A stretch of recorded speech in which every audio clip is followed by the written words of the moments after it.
हमेशा हम बोलते हैं बीजेपी को कि तीनों में से कोई भी ऑप्शन नहीं दीजिए। भारतीय झूठी पार्टी, भारतीय जलाओ पार्टी, भारत जलाओ पार्टी, इनके संबंध आतंकवाद और आतंकवादियों से किस तरह से जो है गहरा संबंध है। और आपको ये मालूम होगा कि जब भी कोई बोलता है कि मैं ईमानदार हूं, मैं ईमानदार हूं, तो सबसे बड़ा चोर निकलता है। तो ये लोग की जो पुरानी आदत है, ये बोलते रहते हैं कि हम राष्ट्रवाद हैं, हम राष्ट्रवाद है। सचमुच में देश के सबसे फर्जी ढोंगी राष्ट्रवादी अगर इस देश में कोई पार्टी आई है तो वो भारतीय जनता पार्टी है। ढोंगी राष्ट्रवाद में ये एकदम पीएचडी कर चुके हैं। छत से चिल्लाते चिल्लाते जो है आपके कान पक जाएंगे। और उसके जो है उनके लिए एक, क्योंकि आप मुंबई में है तो मैंने सोचा कि ये बॉलीवुड का भी कैपिटल है, कोई खलनायक पिक्चर पे एक गाना आपको याद होगा, तो उसके जो 2-3 पंक्ति पढ़ लेता हूं। नायक नहीं खलनायक हूं, जुर्मी बड़ा दुखदायक हूं, हे प्यार क्या मुझको क्या खबर, बस यार नफरत के लायक हूं मैं। तो ये बीजेपी के लिए सबसे उचित गाना है, बस यार नफरत के लायक हूं मैं। अब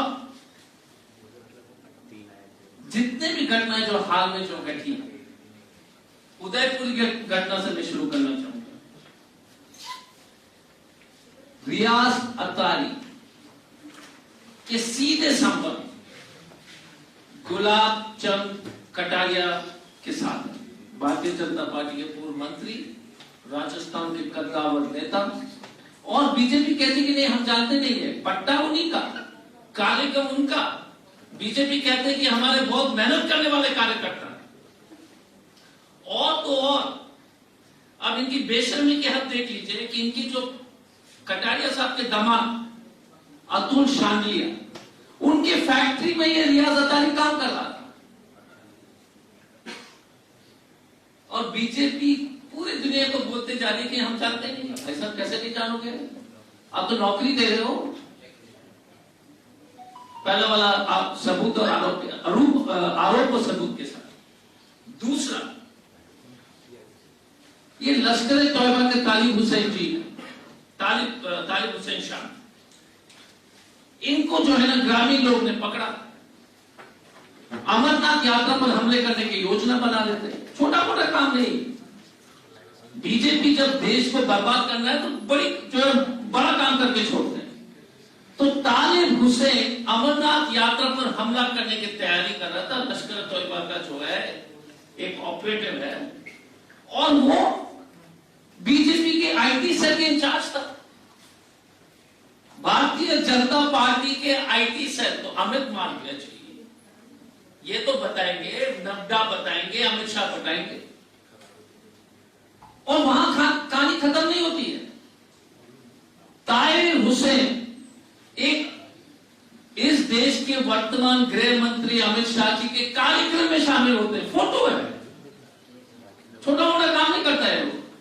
अमित शाह देश के गृह मंत्री के कार्यक्रम के रूम के अंदर आपकी मीटिंग होती है। आप भी गए होंगे अमित शाह जी के कार्यक्रम में। बॉडी सर्च जबरदस्त तरीके से लोग करते हैं, जबरदस्त तरीके से बॉडी सर्च होती है, पैर सर्च होती है, सब चीज होता है। हाँ, लेकिन ताहिर हुसैन जो है लश्कर तौयबा का ऑपरेटिव वहां पहुंच जाता है अमित शाह के साथ। फोटो के साथ है, कुछ बोलने के लिए जरूरत नहीं है। तीसरा, जो अमरावती में एक घटना जो घटी,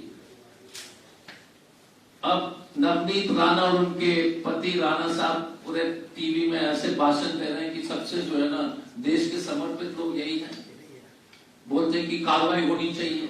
भैया ये रियाज खान तो आपके समर्थक थे, आपके सपोर्टर थे, आपके प्रचार किए, आप दोनों के चुनाव में लड़ने में हर जगह सबूत है। चलिए इरफान खान जी नवनीत राणा और उनके हस्बैंड के लगातार प्रचार किए। और अतुल जी ने हमको कहा एक इंटरेस्टिंग चीज, ये घटना जो है 20 तारीख को घटती, 21 तारीख को, उदयपुर की घटना 28 को घटती। अतुल जी बाद में इसको बताएंगे। 27 तारीख को नवनीत राणा जी एक पत्र लिखती है अमित शाह को, 27 को इसका जांच होनी चाहिए। घटना उदयपुर के 28 को है, चिट्ठी 27 का है कि ये घटना अमरावती और उदयपुर का क्या लिंक है, इसको जरा इसका जांच होनी चाहिए। घटना से पहले तो मैं अतुल जी को बता दूंगा, इसका जांच होनी चाहिए कि ये मामला सही है कि नहीं, ये चिट्ठी है कि नहीं, किसकी चिट्ठी है, इन्होंने लिखा है कि नहीं। अगर नवनीत राणा ने पहले ही बता दिया फिर तो ये तो बहुत ही विचित्र घटना है। ये तो इसका या तो दो ही चीजें, या तो भविष्यवाणी करने में नवनीत राणा जी जो एस्ट्रोलॉजर, महान एस्ट्रोलॉजर बन जाएंगी, या सीधी तरीके से वो इन्वॉल्व है इसकी जांच होनी चाहिए। एक जम्मू और कश्मीर में एक सरपंच तारिक अहमद मीर 2020 में उनकी गिरफ्तारी हुई। हिजबुल मुजाहिदीन कमांडर के साथ, नवीद बाबू के साथ, आपको याद होगा। और इसलिए मैं बोल रहा हूं क्योंकि मैक्सिमम सिटी में बैठा हूं, तो जहां पर अंडरवर्ल्ड ओवरवर्ल्ड सर्किट जो है आप लोग हमेशा उजागर किए, तो एक इंटरेस्टिंग चीज है ये। अगर आप लोग इस कहानी को, इसके जो इन्वेस्टिगेशन कर लेंगे या फिक्शन भी लिखेंगे तो बेस्ट सेलर होगा। Where is Devendra Singh? Devendra Singh was a deputy superintendent of police who escorted the Lashkar-e-Toiba terrorists to Delhi from Srinagar by this BJP government. A DSP of the Jammu Kashmir police escorts 2 terrorists, उसमें तारिक अहमद और नवीद बाबू। देवेंद्र सिंह पकड़ा जाने के बाद जब dismiss होता है service से, तो लेफ्टिनेंट गवर्नर साहब लिखते हैं, now please understand what is it. इसलिए मैं बोल रहा हूं ये लोग देशद्रोही हैं, बीजेपी देशद्रोही हैं। लिखते हैं कि इस घटना का अगर आप अनुसंधान इन्वेस्टिगेशन करोगे तो देश की सुरक्षा के लिए खतरा होगी, राष्ट्रीय सुरक्षा से खिलवाड़ होगा। इफ यू इन्वेस्टिगेट, अगर आप डीएसपी देवेंद्र सिंह के बारे में आप जानकारी प्राप्त करोगे तो जम्मू एंड कश्मीर के एलजी का डिसमिसल लेटर सेज कि इस पर और जांच करने की आवश्यकता नहीं है क्योंकि राष्ट्रीय सुरक्षा का मामला है। अरे भाई साहब, एक टेररिस्ट को ले जा रहे हो आप, डीएसपी हो, एस्कॉर्ट कर रहे हो दिल्ली से श्रीनगर, किस लिए कर रहे थे? राष्ट्रीय सुरक्षा को कुछ नहीं होगा, बीजेपी का सुरक्षा को जो है खतरा होने वाली है, इसलिए जांच बंद होगी।